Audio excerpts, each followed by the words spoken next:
Umur trombosit hanya 7-9 hari dan jumlahnya 200-400 ribu.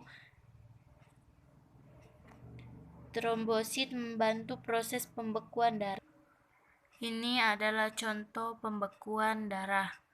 Yang pertama, trombosit pecah, lalu keping darah mengumpul. Keping-keping darah yang rusak membentuk tromboplastin. Tromboplastin mengaktifkan protombin dan protombin berubah menjadi trombin. Trombin bekerja sebagai enzim untuk mengubah fibrinogen menjadi fibrin. Lalu darah membeku. Orang yang memberikan darah disebut donor dan orang yang menerima darah disebut resipien. Jika golongan darah donor tidak sesuai dengan golongan darah resipien, maka darah resipien akan menolak darah donor dengan cara menggumpalkan darah.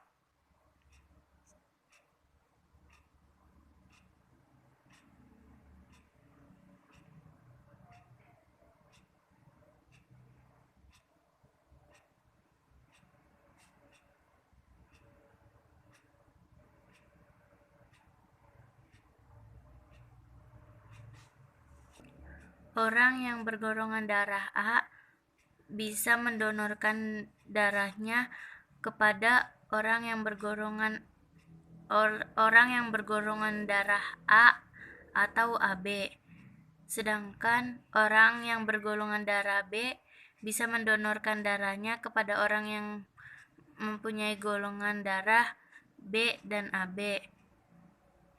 Orang yang bergolongan darah O bisa mendonorkan ke semua golongan darah, namun dirinya tidak dapat menerima darah selain yang bergolongan darah O. Orang yang bergolongan darah AB bisa mendonorkan darahnya kepada orang yang mempunyai golongan darah A, AB, dan AB. Tetapi mekanisme atau cara kerja sistem transportasi pada manusia. Sistem peredaran darah manusia disebut peredaran darah tertutup. A. Skema peredaran darah kecil adalah darah miskin oksigen dan kaya karbon dioksida dari bilik kanan keluar melalui arteri pulmonalis menuju paru-paru kanan dan kiri. Darah kemudian menuju ke arteriol, kemudian ke kapiler paru-paru yang berada di sekeliling alveolus. Di alveolus terjadi difusi darah, yaitu keluarnya karbon dioksida dari kapiler ke alveolus dan masuknya oksigen dari alveolus ke kapiler darah, kemudian darah kaya oksigen masuk ke vena pulmonalis dan dialirkan ke serambi kiri. Skema peredaran darah besar adalah darah kaya oksigen dialirkan menuju aorta. Dari aorta, darah akan mengalir ke percabangan-percabangan arteri, berbagai organ dan jaringan di seluruh tubuh termasuk kepala dan badan, kecuali jantung dan paru-paru. Di dalam jaringan tubuh terjadi difusi oksigen dan zat-zat makanan dari kapiler ke jaringan dan sebaliknya. Setelah terjadi pertukaran zat, darah menuju venula, kemudian ke vena dan kembali ke serambi kanan jantung lewat vena besar. Nama gangguan atau kelainan atau penyakit.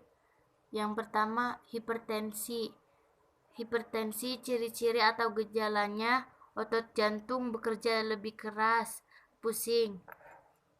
Penyebab atau akibatnya sering mengonsumsi makanan yang mengandung garam.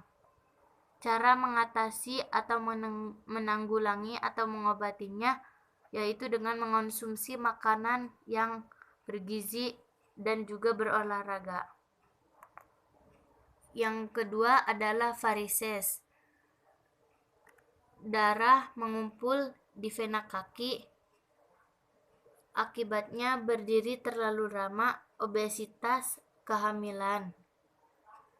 Cara menanggulanginya, lakukan aktivitas fisik, menurunkan berat badan.